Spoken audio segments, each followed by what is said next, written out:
Hello everyone and Happy New Year! Happy New Year! Happy New Year!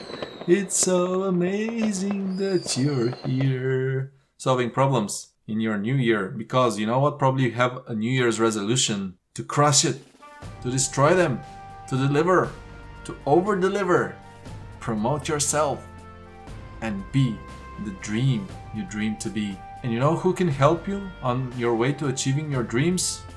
That's right. No, that's not right. That's right. You, yourself. Help yourselves to some problems. Let's solve problem 1707, maximum XOR with an element from array. You are given an array nums consisting of non-negative integers. You're also given a queries array where queries I equals to the tuple ximi. The answer to the ith query is the maximum bitwise XOR value of xi and any element of the array that does not exceed your threshold value of mi. In other words, the answer is the maximum of nums j XOR xi for all j such that nums j is less than or equal to mi. If all elements in nums are larger than mi, none is under the threshold, then the answer is -1. Return an integer array answer where answer length equals to queries length and answer I is the answer to the ith query. Why did I choose this problem? Besides the fact that it's a hard problem, and every hard problem is worth solving. Just life is short and therefore we can't solve them all. Why is this problem so interesting? It's because it seems like a regular bit manipulation problem, but in fact it requires smart usage of a complex data structure, namely try, to be solved. Alright. Let's go through an example and try to understand what we're looking for here. We have a target number in binary, and we have an array, in this case an array of 5 numbers in binary. I've put them in binary representation because we can reason about their properties regarding XOR operation better this way. And we have some threshold. For our first example, let's take a threshold that's super high, so it's irrelevant. All of our numbers are under the threshold and therefore we can ignore it for now. To maximize the XOR operation, here's an XOR operation just as a reminder. You're XORing A by B and you get C. If A and B have the same bit at the same position, meaning 1 here and 1 here, then the result will be 0.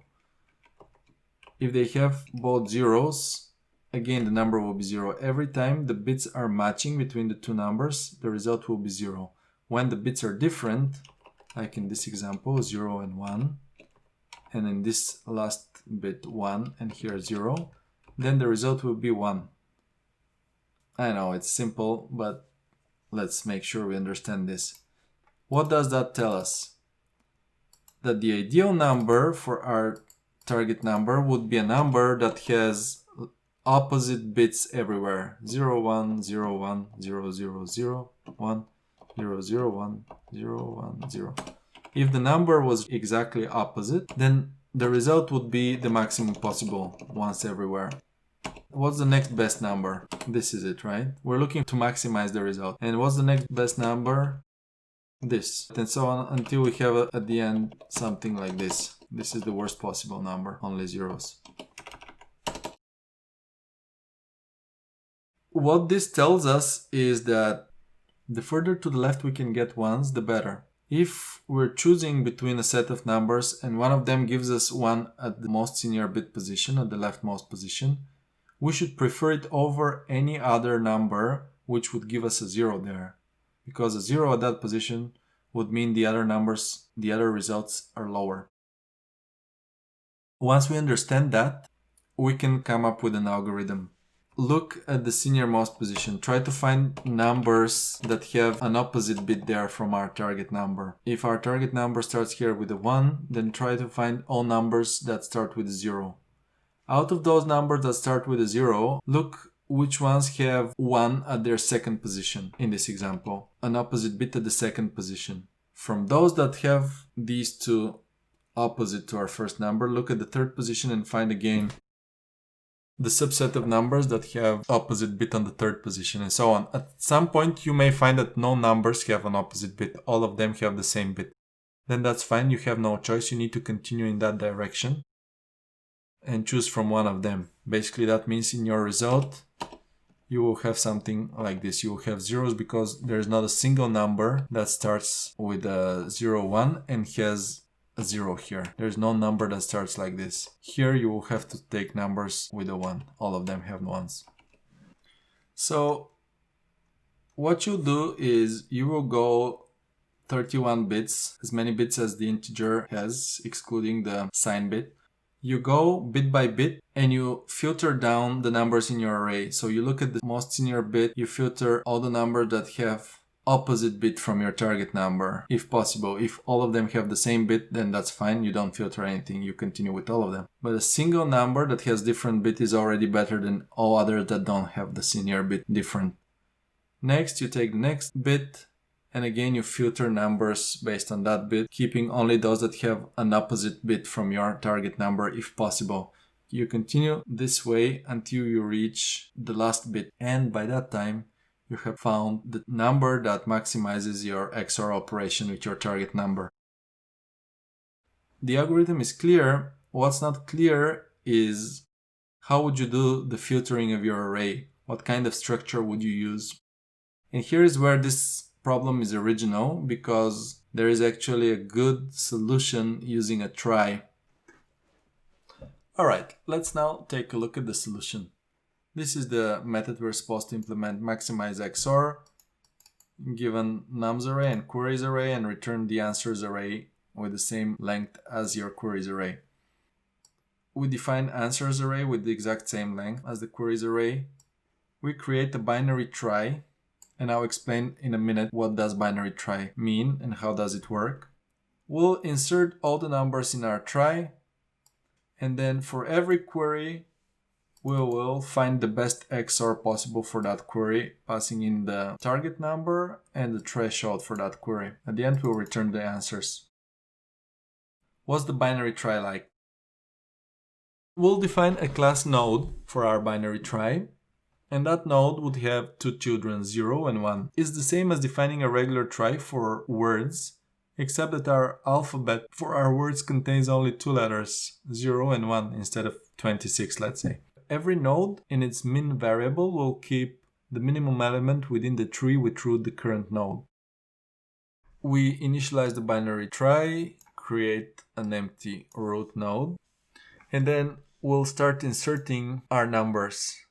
When you insert a number, you start from the root node, you iterate over all the bits in that number from the most significant to the least significant, and if the bit is 0, you move down the 0 path. If the bit is 1, you move down the 1 path. At every step, if the number you're currently recording, which is x, is smaller than the minimum in that tree, you update your minimum. We know now that under that node there is a smaller number available. When we're finding our best XOR number, we'll pass in the target number y and the threshold named limit, and we'll try to record the result. Again, we'll iterate from the most significant to the least significant bit, and we'll check if the current bit we're looking at in our target number is 0. We'll check, do we have any numbers with an opposite bit 1 in the tree, in the trie tree. And if we do have any children, checking that this is not null means we have recorded at least one number there. So as long as this is not null, node 1, and as long as we have a number on that path that's actually lower than our threshold, our limit, we'll continue drilling down that way, and we'll also add the current bit to our result, meaning we can actually have a bit 1 as a result of our XOR at that position. Otherwise, if we don't have any numbers we've recorded down that path, or if all of them are above our limit, we'll try to go the other path, that's the 0 path. That means that the result of the XOR at this bit would be 0 because our Y bit is 0 and then all of our other numbers bits are also 0. We had nothing on the one path, that's under the limit. So unfortunately, in this path, we won't be adding anything to our result. The bit at this position would be 0. If even that's not possible, if we cannot go neither to the left nor to the right, neither to the 0 nor to the 1, that means we can't go anywhere, we can't reach our final bit. There are no numbers at all that satisfy our requirements, so we'll return -1 as per the requirement here. If all elements in nums are larger than mi, then the answer is -1. Else, exact same logic applies in the opposite case. If the current bit in our number is 1, we will check for opposite bit, meaning 0. If that's possible and the numbers there under our limit, we'll go that way. Otherwise, we'll have to go the way in which we have the same matching 1 bit and the result would be 0. And in the last case, if we were not able to go neither to the 0 nor to the 1, we'll just return -1. That means all of our numbers were above our threshold. At the end of it, once we have reached our final least significant bit, we've maximized our result. We have taken every turn possible to maximize it. Everywhere where we could have picked an opposite bit, starting from the most significant bit, we've taken that path.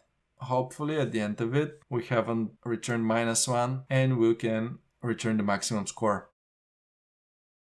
Aha! See, that's an interesting problem because you have bit manipulation, but at the same time you have a try structure to apply to search efficiently through the bit space. This problem was asked by Google 2 years ago. Alright, that was it. That was the beginning of the new year. That was your first step to success. And what's your own limit? Look up the sky or the ceiling, but hopefully you can pass beyond the ceiling, through the ceiling, crush through the obstacles and reach the unreachable, the sky. Planes can reach the sky, but you can reach it too. Jetpack your way to success. Alright, the point is you can achieve a lot, so go and get it. Go get 'em. It's a new year. It's a new day, it's a new dawn. See ya!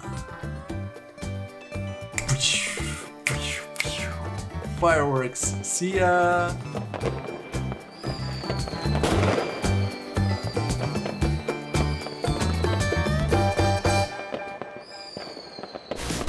You can achieve as much as any person who had solved algorithmic problems before you. See ya.